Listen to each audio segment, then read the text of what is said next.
Notre rôle maintenant, c'est détecter notre lumière et en profiter au maximum. Et quand on a un plaisir ou un désir, la porte s'ouvre encore plus. Comprenez, c'est quoi la lumière? Lumière, amour. C'est pas important qui tu es, où tu es, comment tu es. Dieu t'aime. Aujourd'hui, on est Parashat Tetzavé. Et dans les deux dernières parachutes, qui étaient Trouma et Tetzavé, Akadosh Baruch Hu demande à Moshe Rabbeinu de créer le tabernacle. Et dans Parashat de Tetzavé, il demande à Moshe Rabbeinu de faire les habits de son frère Aaron HaKohen et de ses enfants. Première question. Pourquoi Moshe Rabbeinu n'a pas habillé ses enfants lui? Et pourquoi il habille les enfants de Aaron? Et après, jusqu'à la fin de toutes les générations, les enfants d'Aaron HaKohen, les Kohanim, ne bougent pas. S'ils sont pieux ou pas, ils restent Kohen. Mais Moshe Rabbeinu, on n'a plus les traces. C'est une grande question. La réponse est dans la paracha. Il est écrit comme ça.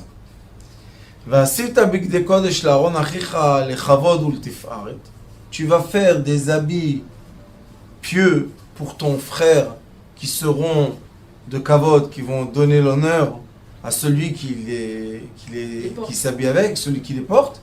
Et regardez ce qui est écrit.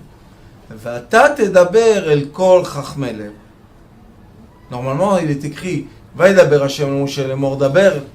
Vaïdaber Hashem le Moshe. Où est le Moshe Rabbeinu? Ve'ata Tedaber el kol chachmei lev asher mil'etiv ruach chokhma v'asu et bigdei Aaron lekadsho lechanu li. Tout d'un coup, dans la Torah, arrive un peuple mystérieux qu'on l'appelle Chachmei Lev. C'est qui les Chachmei Lev? Ceux que leur cœur est rempli d'herbe, Ruach Chokhma, ils ont un esprit de sagesse, mais ces gens-là, il n'y a pas écrit leur nom. C'est comme quand Moshe Rabbeinu, il a eu le problème avec Korach, et il a dit à Kadosh Baruch Hu, ça y est, je ne peux plus les prendre. J'en peux plus avec eux. Qu'est-ce qu'il a dit à Kadosh Baruch Hu? Vata tikra shivim ziknei Israël. Tu vas appeler les sages d'Israël et je vais leur donner ta conscience sur leur conscience. Où ils sont les noms? La Mishnah, elle dit, pourquoi on nomme pas les sages? Parce que chaque génération, ces sages-là apparaissent dans le peuple, ou bien dans le monde entier, emmènent un savoir qui n'est pas sur terre. Les habits de Aaron HaKohen, ou tout le tabernacle, c'est seulement un reflet d'une lumière céleste. C'est un reflet des cieux. C'est un reflet de la grandeur d'Akadosh Baruch Hu, qui veut se rapetissir jusqu'à quand que nous, dans ce monde, on puisse profiter de la matière. Alors pourquoi il ne dit pas le nom? Dis Bnei Levi, Bnei Itzar, Bnei... Puisqu'après, quand le tabernacle il est prêt, on dit les familles qui s'occupent des ustensiles du tabernacle, on dit qui prend ça, qui prend ça. Donc pourquoi maintenant il n'y a pas de nom? Et après il dit comme ça, on va retourner, on va juste expliquer. Il dit les habits seront en choshen ve'ephod ve'meil ou koton l'tashbetz mitznefet ve'avnet vasu bigdei kodesh l'Aaron achicha ulbanav lechanol. Et après il dit comme ça. והם ייקחו את הזהב ואת התכלת ואת הארגמן ואת תולת השני ואת השש ועשו את האפוד זהב תכלת לארגמן. Pourquoi tout le temps eux? Et eux ils vont faire. Et eux? Qui c'est eux? Qui sont? Rashi dit והם ייקחו, eux ils vont prendre אותם חכמי לב, les mêmes sages שיעשו בגדים, יקבלו מן המתנדבים את הזהב ואת התכלת לעשות מהן את הבגדים. Ça sera les mêmes sages qui vont faire les habits de Aaron HaKohen. Donc on voit que quand on suit la paracha, ces gens-là apparaissent encore une fois dans la paracha. Et non seulement qu'ils apparaissent dans la paracha, Akadosh Baruch Hu dit à Moshe Rabbeinu, donne dans leurs mains l'or, donne dans leurs mains tous les fils très très très chers, donne toute la richesse dans leurs mains. Et eux, ils vont s'occuper des habits de Aaron. Pourquoi qu'ils ne volent pas? Mais quand on est riche, on ne vole pas normalement. Ils ne sont pas riches. Mais ils ont tout. Non. Il leur a dit, donne-leur dans leurs mains l'or que le peuple d'Israël va emmener pour faire tout ça. Qui ils sont? Qui témoignent? D'où on les connaît? Il n'y a aucun nom. Quoi? D'où ils sont venus ça? Maintenant, c'est une question qui est un peu philosophique, on va dire. Mais la vérité est comme ça. Les gens, les Bnei Yosef, ils n'ont pas besoin de leur nom. Pourquoi? Parce que eux, les Bnei Yosef, quand ils viennent du monde céleste, ils viennent avec un message qui est très fort dans la lumière. Les enfants indigo, cristal, etc. Maintenant, quand ils viennent avec le message, ils ne viennent pas avec un message de matière. Ils viennent avec un message de lumière.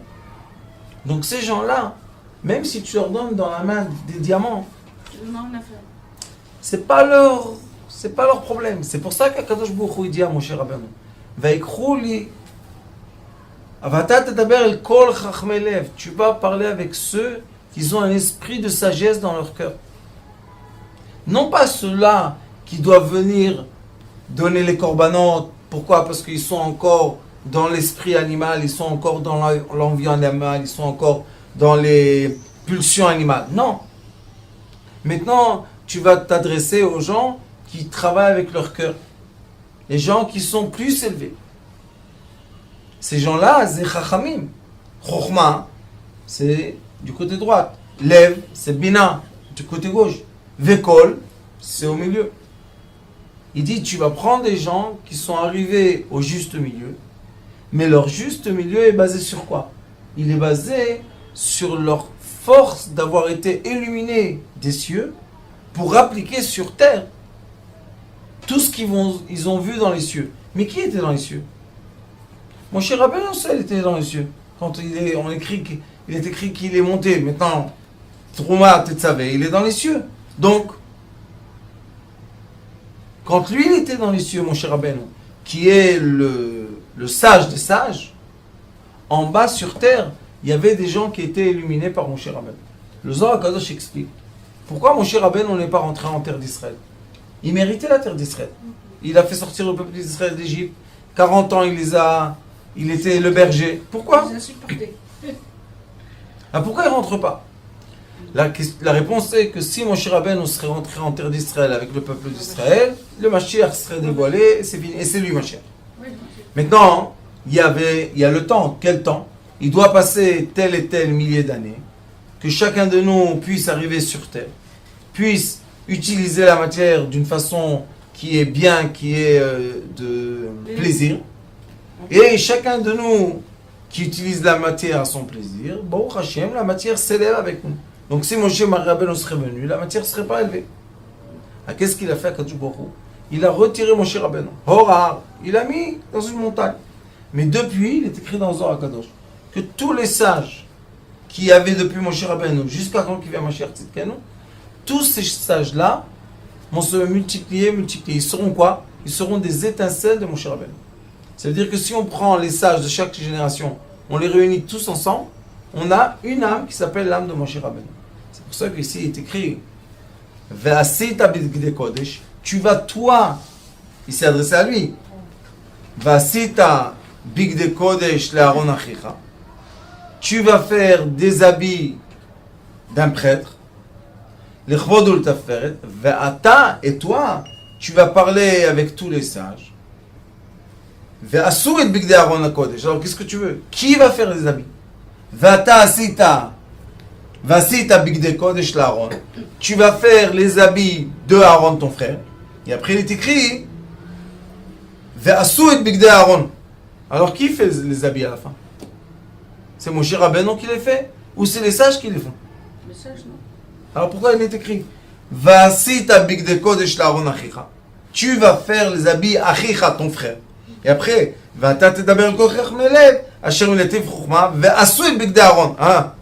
alors qui fait les habits? Peut-être que lui, il les dessine, ils disent comment il faut être et les autres les font. Non, c'est Militiv Chokhma. Akadosh Baruch Hu va les remplir de sagesse pour que eux, ils vont faire les choses exactement comme ça a été décrit dans les cieux. Ça veut dire qu'on peut, je dis ça très doucement, mais on peut dire que pas seul Moshe Rabbeinu était dans les cieux. Parce que si la Torah s'adresse à lui à faire les habits et à eux à faire les habits, ce sont les mêmes habits. Aaron, il avait l'habit du Kohen, du prêtre. Il n'avait pas 2 fois le même habit. Donc, on peut dire que Moshe Rabbeinu et les sages secrets et les sages secrets ensemble sont Moshe Rabbeinu. La preuve est que quand Moshe Rabbeinu il a eu le problème avec Korach, Akadosh Baruch Hu lui a dit emmène autour de ta tente 60 sages et je vais leur donner ta sagesse. Et de là, on étudie une règle qui est très très importante dans la sagesse divine. Dans la sagesse divine, il faut savoir que le sage qui reçoit la sagesse des cieux est un vrai sage seulement quand il est prêt à la partager et ne pas garder les secrets chez lui. Quand le sage garde les secrets chez lui et il n'est pas prêt à les partager avec les autres, ça veut dire que la sagesse qu'il a n'est pas une sagesse divine. Pourquoi elle n'est pas divine? Parce que si c'est une sagesse qui est venue de la matière, dans le monde, qu'est-ce qu'on peut faire? On utilise de l'encre, l'encre se finit. On utilise la sagesse céleste, la sagesse terrestre, elle se finit parce qu'elle est de terre. Mais celui qui a la sagesse céleste, on peut multiplier jusqu'à l'infini, elle se finira jamais. Donc c'est obligatoire, à la volonté de Dieu, c'est obligatoire qu'il plante dans chaque génération des sages qui sont connectés à la sagesse de la lumière de l'infini. Et ces sages-là veulent faire continuer la lumière dans chaque génération. Ces gens-là, ce sont les indigos. Seulement indigos. Pourquoi? Parce que d'après le trait de caractère d'un indigo, la seule chose qui l'intéresse, c'est de donner. Il est tout le temps à donner. Sauf son problème, c'est qu'il ne comprend pas qu'il doit aussi recevoir. Et si il ne comprend pas que tout ce qu'il donne, c'est ce qu'il reçoit, alors à un moment, il se vide. Et quand il se vide, il devient très désagréable. Donc nous, on a un rôle de les connecter aux sages. Aujourd'hui, j'ai parlé avec un père, je lui ai dit, écoute, ton fils est obligé d'avoir un maître. Il me dit, pourquoi moi je ne peux pas être son maître? Je lui ai dit, parce que tu n'as pas sa sagesse. Il me dit, mais je suis son père. Je lui ai dit, ne te vexe pas. Ça ne veut pas dire que toi, tu n'es pas un bon père. Tu es un père magnifique. Mais lui, il a besoin d'un maître. Pourquoi? Parce que la sagesse, lumière, ne se transmet pas. Hein, parce que tu es mon fils. La preuve qu'on voit que Moshe Rabbeinu, ses enfants, là, on ne voit pas ses enfants, Eliezer et Gershon. Mais Aaron, il est écrit, Aaron achicha, ou Tiferet, Aaron ou le Banav. Aaron et ses enfants. Donc, Aaron, c'est une autre sorte de sagesse. Quelle sagesse? Qui est une sagesse de terre, qui va passer de génération en génération, seulement de père en fils, de père en fils. Mais toi, mon cher Rabbeinu, la sagesse que tu vas transmettre est une sagesse invisible, que personne ne saura qui sont les sages. Et ces sages-là seront toujours tes élèves en direct. Et on a dans cette paracha, dans la paracha précédente aussi, on a un secret qui est très très profond. Quelle est cette sagesse? La sagesse qu'on doit étudier à notre génération est que chaque génération, Akadosh Baruch Hu envoie des sages. Et ces sages-là dévoilent quoi? Une couche de la possibilité de la matière de faire des choses. On est tous d'accord qu'il y a 200 ans, si j'aurais dit à quelqu'un que je prends quelques éléments en fer et en verre et j'en fais une caméra, il aurait dit que je suis un fou. Mais aujourd'hui, on sait que c'est vrai et la preuve que ça marche et la preuve qu'on est connecté au monde entier. Mais quel est le problème? Le problème est que c'est pas un problème, c'est une vérité de chaque génération. Que dans chaque génération, nous avons les êtres humains divisés par deux. il y a une partie des êtres humains qui vont être habillés de la sagesse de la génération. Veut dire que la sagesse même va être beaucoup plus forte qu'eux et ils vont être soumis au savoir. Les gens qui n'arrivent pas à fermer le téléphone. Vous savez qu'il y a une maladie, les gens n'arrivent pas à fermer. C'est une maladie, c'est une maladie. Pourquoi tu ne fermes pas le téléphone? Moi j'ai dit que vous allez voir, dans quelques années, comme ça va tellement vite, il y aura dans des maisons des temples. Ils vont faire de petits temples et la personne va confier son téléphone au petit temple comme ça. Que le petit temple, qu'est-ce qu'il va faire? Il va répondre à sa place au téléphone. Peut-être il y a un message qu'on va peut-être. D'accord? Il faut savoir éteindre le téléphone. Donc nous avons une partie des gens qui vont être habillés par le savoir. La preuve est que Aaron, quand il était avec Moshe Rabbeinu en Égypte, il n'était pas habillé de tous ces habits qui représentent les cieux, les lumières, etc. Mais on dit que les albishet, ça veut dire que Aaron va être habillé d'eux. Et comme il est habillé de ces habits, il doit se comporter terre à terre. Veut dire, mes enfants, mes petits-enfants, mes arrière-petits-enfants, toutes mes descendances. Et il y a des gens qui gardent, vous savez, en force, des savoirs, et ils veulent transmettre le savoir seulement à leurs enfants, et leurs enfants à leurs enfants, et ça passe comme ça de génération. Il n'y a pas de problème. Mais il faut savoir que dans chaque génération, par chance, Baruch Hashem de la génération, Akadosh Baruch Hu envoie des sages qui viennent de la lumière. Et ces sages-là vont montrer à la génération qu'on peut être aussi au-delà de la matière. On peut être au-delà du savoir présent. On peut grimper au-delà de tout ce... Les gens courent tous, comme une avodah zara, comme l'idolâtrie. Tout le monde court vers, je sais pas moi, une certaine sagesse. Et tout le monde s'incline. Et vient un sage. Il dit, pourquoi vous inclinez à cette sagesse? C'est vous-même qui l'a créée. Alors on s'incline à quoi? Les maaseh yadechem. On s'incline à nos mains à nous. Avraham Avinu était le premier qui a fait quoi? Son père crée l'idolâtrie, les petites statues, les grandes. Et il disait à Avraham Avinu, à ses enfants, il lui disait, regardez, c'est lui qui t'a créé, c'est lui qui t'a créé. Un jour, Avraham Avinu est resté tout seul, il a dit, qu'est-ce que c'est cette histoire de... Pourquoi il ne parle pas? Pourquoi il ne bouge pas? Et il a dit à Avraham Avinu, tu gardes les dieux que... Alors Avraham Avinu, il a dit, bon, je vais leur donner à manger. Il leur a mis une assiette de fruits. Il voit, il ne bouge pas. Il a emmené de l'eau. Il ne bouge pas. Même un chat se serait approché. Et pourquoi tu ne bouges pas? Tes statues. Qu'est-ce qu'il a fait? Il a pris une hache. Il est parti vers le plus grand. Il a dit, je vais me laisser. Il va bouger. Personne ne bouge. Vous comprenez qu'Avraham Avinu a été élevé de la naissance, même avant la naissance, que les statues sont les dieux. C'est eux qui créent les êtres humains. C'est la statue qui va créer les animaux. C'est la statue qui crée les arbres. Comment une statue crée un arbre qu'elle est fait elle-même d'un arbre ou qu'elle est fait elle-même d'un minéral? Et Avraham Avinu, vous devez comprendre le problème.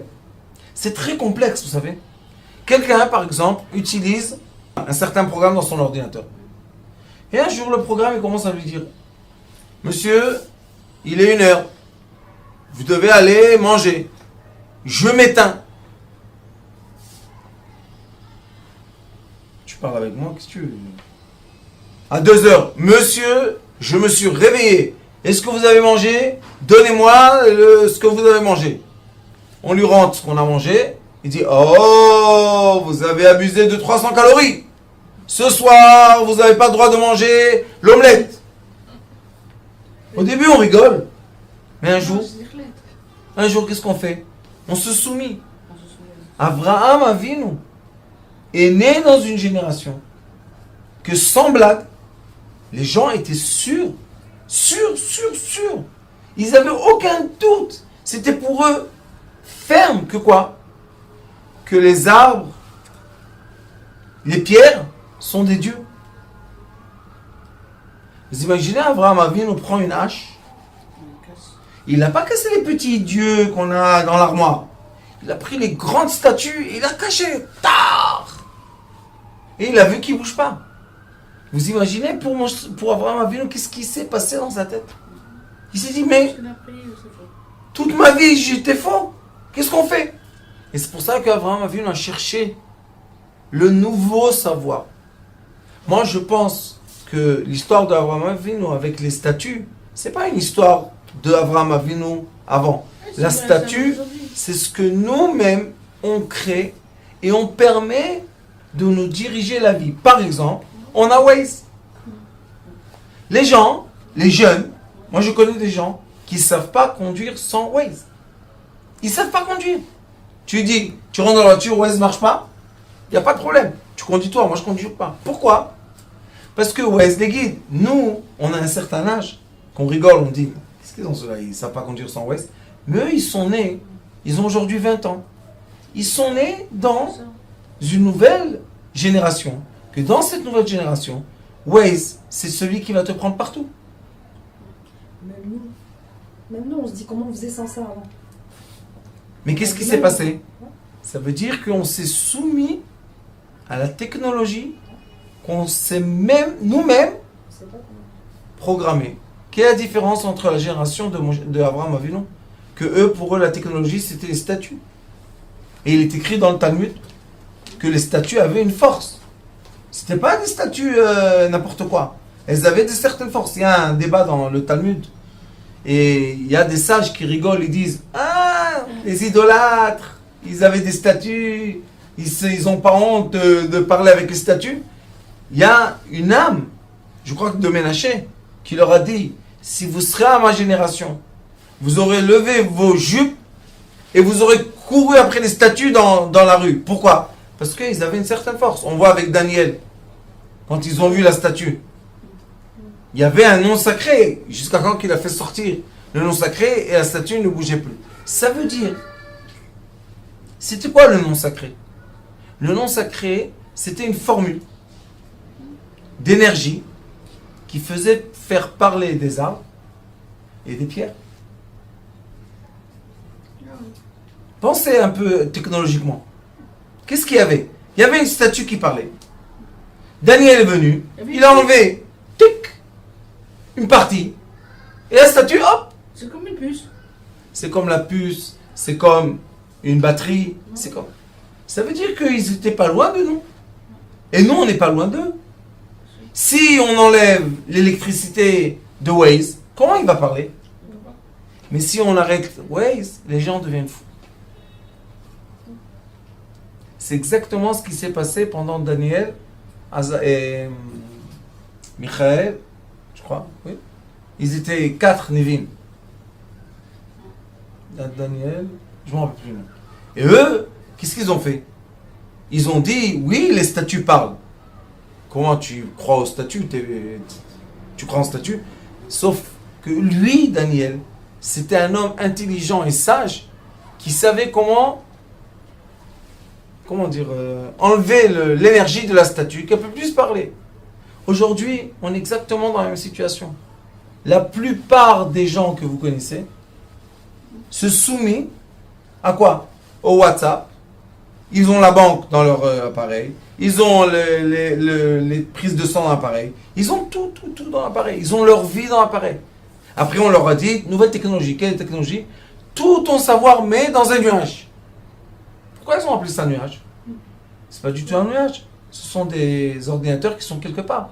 Ça veut dire qu'il y a quelqu'un qui voit toute ta vie. Tu es complètement transparent. Non seulement tu es transparent. Quand ils ont commencé avec les téléphones intelligents, ils ont dit, dans chaque téléphone, il y a une puce. Même que tu fermes le téléphone, elle continue à t'enregistrer et te filmer. Et les gens continuent à acheter. C'est vrai. Quand c'est fermé, continue à enregistrer. Oui, parce que quand tu l'ouvres et tu ouvres Facebook, tout de suite Facebook te donne les envies que tu as dit, les paroles que tu as parlé. Il te donne. C'est quoi? Ça s'appelle l'intelligence artificielle.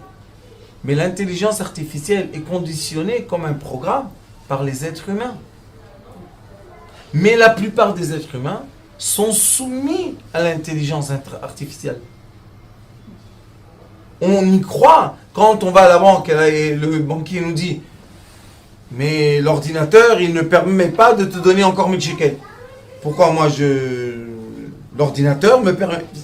Et les gens, ah, excusez-moi, ils s'en vont. C'est quoi veut dire quoi? L'ordinateur ne me permet pas de prendre 1000 shekels?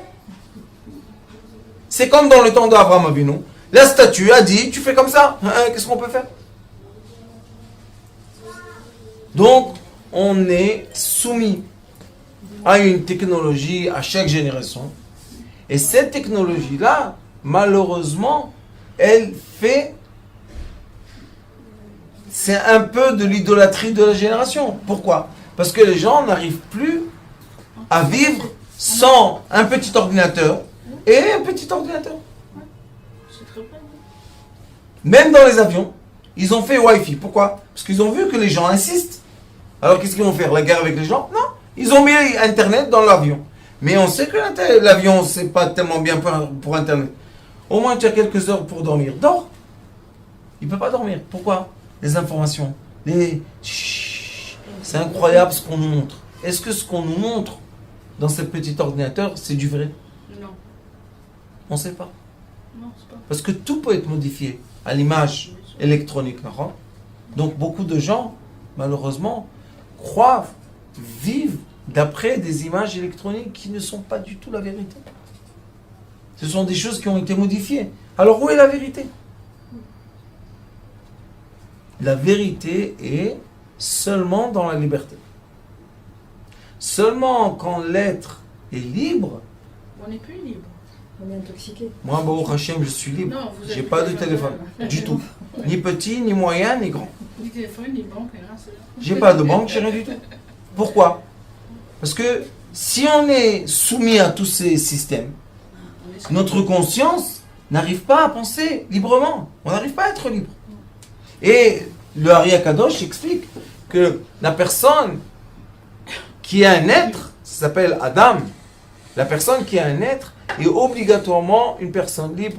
Si la personne ne peut pas être libre, elle est tout le temps soumise à des informations qui sont extérieures à lui, cette personne ne peut pas être un être. C'est qui l'être? Chachmei Lev. Les sages de la génération. Les sages, et vous savez, j'ai eu une vision il y a quelques mois, peut-être il y a un an. J'avais une vision comme ça parce que beaucoup les Américains parlent d'une onde qui va sortir du soleil. D'où ils savent qu'est-ce qui sort du soleil, cela? On ne sait pas. Mais eux, ils préparent des choses. Et ils disent que cette onde-là, quand elle va atteindre la Terre, n'empêche que toutes les ondes qui sortent du soleil atteignent la Terre en 8 minutes, mais ça, je ne sais pas qu'est-ce qu'elle a, elle est au ralenti. Quand elle va atteindre la Terre, vous savez ce qu'elle va faire? Elle va effacer toutes les mémoires artificielles. C'est très grave. Si c'est vrai. Pensez un instant à ce qu'ils disent. Et maintenant, ils n'arrêtent pas. Dans les informations, dans les sites internet, ils n'arrêtent pas. Vous savez, tout doucement, tout doucement. Et les gens, tout doucement, qu'est-ce qu'ils font? Ils se disent oui, tout va être effacé. C'est-à-dire quoi, tout va être effacé? Allez à la banque si vous avez 500 000 shekels et dites à la banquière, je veux retirer l'argent pour l'emmener là-bas. Vous pouvez? On ne peut pas, en Israël, on ne peut pas retirer l'argent. Pourquoi? Tu veux retirer l'argent, tu nous dis où va l'argent. C'est quoi où va l'argent? Je veux brûler l'argent. Je fais... Non. Normalement. Mais il n'y a plus d'argent, Rabbanit. Il y a seulement des ordinateurs. Mais qu'est-ce qu'il y a dans l'ordinateur? À part de la lumière. Il n'y a rien du tout, c'est des lumières électroniques. En France, c'est des électrons. Tac, tac, tac, tac. Donc, notre vérité a déjà été effacée. L'onde du soleil a déjà tout effacé, puisque on donne notre vie dans ces ordinateurs. Et ça, c'est ce qui est écrit ici. Mon cher Rabbeinu, toi, tu étais dans les cieux. Oui. Est-ce que tu as vu la lumière céleste? Oui. Cette lumière céleste a été projetée sur certaines personnes sur terre? Oui. Qui sont ces personnes? Invisibles. Ils n'ont pas d'identité. Pourquoi ils n'ont pas d'identité? Parce qu'ils n'ont aucun intérêt d'imprimer la terre. Eux, leur intérêt, c'est comme les rayons de lumière. Ils viennent sur Terre, ils font du bien et ils retournent vers les cieux. Ils ne restent pas sur Terre. Donc, nous avons dans chaque génération des sages qui n'ont pas d'identité. Quand vous dites sage, c'est quelle catégorie de personnes en fait? Les sages, c'est les gens qui sont libres. Que rien ne les tient dans rien. Ils sont conditionnés à rien du tout. Ça, c'est la vraie liberté. Ils n'ont aucune envie. Il y en a des comme ça. Il y a des gens qui n'ont aucune envie.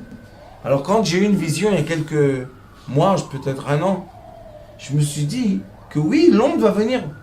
Parce qu'eux, ils vont produire l'onde. Et ils vont tout simplement éteindre les ordinateurs. Qu'est-ce qu'ils vont faire? Ils vont tout simplement prendre les sources d'Internet. Les immeubles où là-bas il y a les sources d'Internet. Et hop, ils vont fermer l'électricité. Et qu'est-ce qui va se passer? On n'aura plus de compte en banque. On n'aura plus de coups patrouillés. On n'aura plus... Et vous avez dit que les crédits resteront, parce qu'ils les mettront de côté, non? Si on Ah. a de l'argent à la banque. Tout ce qu'on a en plus va s'effacer. Tout ce qu'on a en moins, ils vont nous rappeler. Waouh. On peut pas faire tout en Mais même temps. pensez un peu. Vous savez les photos. Les gens n'ont plus d'album de photos. C'est vrai, il y a plus. Quand tu vas aujourd'hui dans un magasin et tu dis imprime-moi une photo, tu dis ah c'est très très cher. Pourquoi c'est cher? Tu dis pourquoi tu as besoin? Mais dans l'ordinateur. Vous avez- Mais dans l'ordinateur, je veux voir la photo. Voir. Eh bien, regarde dans l'écran. Mais bientôt l'écran. Un jour, il va effacer. Qu'est-ce qu'on va faire? Vous savez pourquoi ils vont effacer tout ça? Parce qu'ils ont besoin d'effacer toute l'ancienne technologie pour emmener la nouvelle technologie. Ce sera des hologrammes. On n'aura pas besoin d'écran et de matière. Tout sera des lumières.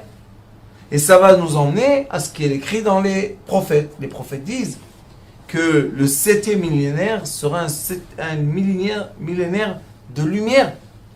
Il n'y aura plus besoin de matière.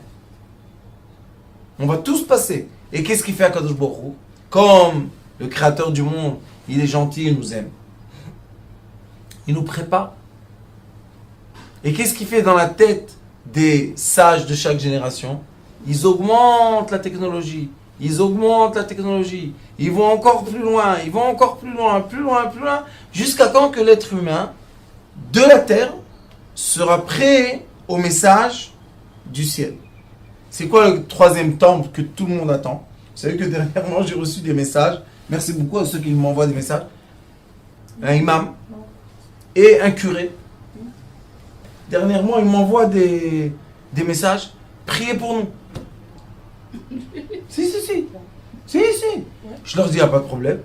Je prie pour vous. Est-ce que c'est interdit de prier pour eux? Non. C'est la création de Dieu. C'est des créations de Dieu. Comme moi, comme eux, quelle différence? Est-ce que quand il y aura le 3e temple, les gens qui sont non-juifs vont pas avoir un bénéfice comme les gens qui sont juifs? Bien sûr. La même chose. Le monde entier sera en bénéfice. Quand il y avait le temple du roi Salomon, vous savez que chaque matin, il avait 90 000 sages du monde entier qui venaient manger avec lui et entendre sa sagesse. Shlomo HaMelech. Mais aujourd'hui, on a des sites de sages. Et on voit sur les vidéos 1 million de gens qui ont vu. C'est pas un peu la même chose? Ça ressemble, d'accord? Mais sauf que on a des sites qu'on voit des millions de vues de bêtises.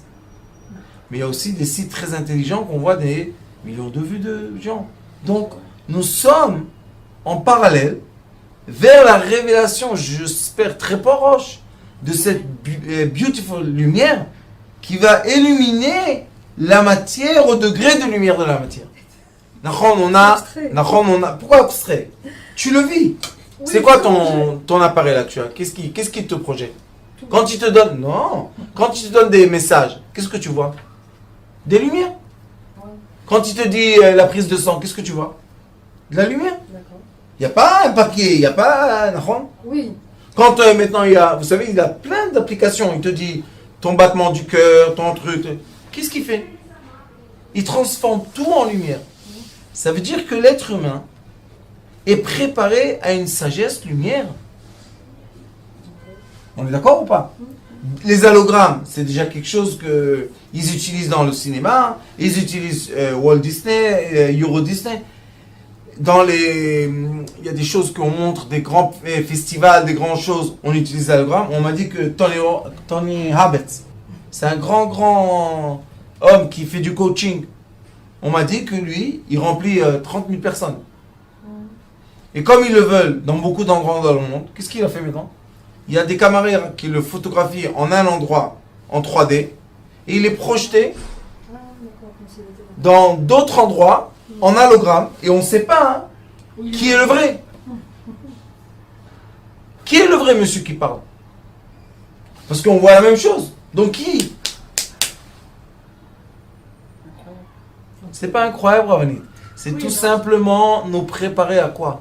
Que le jour qu'on verra la lumière du troisième temple descendre du ciel comme une hologramme, on va pas être étonné. On va être prêt à ça. Mais qui va emmener cette lumière? Les sages qui sont au degré de la lumière. Et non pas les sages qui sont enveloppés de lumière. Et c'est pour ça qu'on dit El Kol Chachmei Lev. Il n'y a aucun nom. Qui ils sont, comment ils s'appellent, d'où ils viennent, de quelle tribu, on sait. Hein? Alors qu'est-ce qu'on voit? On voit qu'il y a les sages qui sont invisibles. Pourquoi ils sont invisibles? Parce que dans chaque génération, ils emmènent la technologie future de la génération. Et c'est pour ça qu'on ne peut pas leur donner de nom. Parce que si on les nomme d'un nom, ils vont être concrétisés. S'ils vont être concrétisés, c'est plus les sages de la lumière. Et eux-mêmes, ils ne veulent pas leur nom. Ils veulent rester inconnus. C'est pas qu'ils sont inconnus. Non, ils veulent rester inconnus. Ils pas veulent montrer. transmettre de la lumière sans être... Sans se dévoiler. Non, ils se dévoilent, mais sans que la lumière m'appartient à moi. La lumière appartient à vous. Parce que nous, les sages, hein, pas moi, disent, on est illuminés déjà. Une des plus belles conclusions qu'on a quand on étudie vraiment profondément la sagesse, on arrive, vous savez, c'est comme une montagne, on grimpe. Au sommet de la montagne, il y a 1 centimètre. Et on se pose la question, qu'est-ce qui se passe au sommet de la montagne? La plupart des gens deviennent indifférents des autres. Ils ont la haine vers les gens simples. Ils les aiment pas. Pourquoi? Parce qu'ils sont pas intelligents pour eux. Parce qu'ils sont simples. Mais de l'autre côté, il y a Moshe Rabbeinu. Moshe Rabbeinu, qu'est-ce qu'il faisait? Il s'inclinait vers la terre toujours. Il est monté dans les cieux. Il est arrivé le plus haut possible qu'un homme est arrivé. Et qu'est-ce qu'il a fait? Chaque fois, va épaule Moshe Alpanav. Chaque fois, il s'inclinait, il s'étalait sur la terre. Qu'est-ce qu'il voulait dire? Le but de la sagesse, le but du savoir, c'est illuminer la matière. C'est dévoiler dans la matière la lumière. Et ça, c'est l'essentiel, Baruch Hashem, de la sagesse qu'on a reçue de mon Rav, qui n'était pas connu. Moi, j'ai vu des milliers de gens le voir. Quand il est parti, il m'a dit, tu saches qu'à mon enterrement, il n'y aura presque pas de minyan, 10 personnes. Je dis, Mordechai, ton enterrement, il n'y aura pas 10 personnes. Il m'a dit, tu verras. Et vraiment, on était 10 piles. Un qui aurait manqué, il n'y aurait pas Kaddish. Comment c'est possible? L'enterrement, la Shiva, personne. Aujourd'hui, Baruch Hashem, que la Iloula qu'on fait, c'est des centaines de personnes. Il y aura Bezrat Hashem des milliers, des dizaines de milliers, des centaines de milliers. Parce qu'ils méritent, c'est une lumière. Il est écrit Chad Bedo. On voit au-dessus de sa tombe, on voit une lumière qui va juste au ciel comme ça, blanche. Et ça a été photographié. Donc, On a vu. mais lui, rien du tout. On va dans le cimetière, une tombe comme tout le monde. Pourquoi? Je ne suis pas venu pour moi, je suis venu pour vous. Sauf que vous allez voir que le comportement des gens avec Moshe Rabbeinu, quand il va descendre des cieux, qu'est-ce qui se passe? Ils ont fait la faute de quoi? Du veau d'or. Et ils commencent à faire la guerre avec Moshe Rabbeinu. Mais pourquoi vous faites la guerre avec Moshe Rabbeinu? Moshe Rabbeinu emmène la lumière des cieux. La seule raison est que dans la matière, il y a la lumière l'air, le liquide et le solide. Et ceux qui sont dans le solide se battent avec la lumière. Pourquoi? Parce qu'ils sont dans deux Pôles différents. polarités opposées. Donc, quand on écrit ici, Vasita, Ata Moshe Rabbeinu, toi Moshe Rabbeinu, Bigde Kodesh La'aron Achicha, tu vas habiller ton frère. Comment tu vas l'habiller? De Kavod Vetiferet. C'est quoi Kavod? Qui c'est à Kavod? C'est le trône céleste. C'est quoi Tiferet? Tiferet, c'est le juste milieu entre Chesed et Gvura, d'accord? Il lui dit, toi, tu vas l'habiller, mais toi où tu seras? Toi, tu seras, qui c'est à Kavod Vetiferet, c'est Ve'ata tedaber el kol chachmei lev. Et maintenant, c'est toi qui vas parler aux sages. Où ils sont les sages? Si Moshe Rabbeinu il est au milieu, ils sont avec lui au milieu. Ve'kol, quand on dit kol, c'est toujours yesod. Yesod, c'est toujours au milieu. Chachmei lev, asher miletiv ruach chochma, ve'asu, bon la masia, et bigdei Aaron lekadsho lechano li. Alors, Bezrat Hashem, Yiratzon, que vraiment, les sages de la génération, comme je vous ai dit beaucoup de fois, et ceux qui nous écoutent sur Internet, que j'ai un vœu de mon cœur de faire la réunion les nations de lumière. Les nations lumière. Prendre une personne de chaque endroit. On a 189 pays qui nous écoutent. 189 pays. Les gens écoutent tous les cours, tous les mois. J'ai dit, pourquoi vous ne vous réveillez pas? Pourquoi on ne va pas unir les nations lumière? Et quand on va être unis, je pense qu'il y aura une très belle lumière qui va venir, qui va emmener avec elle quoi? La prochaine technologie. Qui va faire quoi? Qui va nous rapprocher à la vraie lumière céleste qui doit descendre sur terre. Baruch Adonai l'olam. Amen. Amen.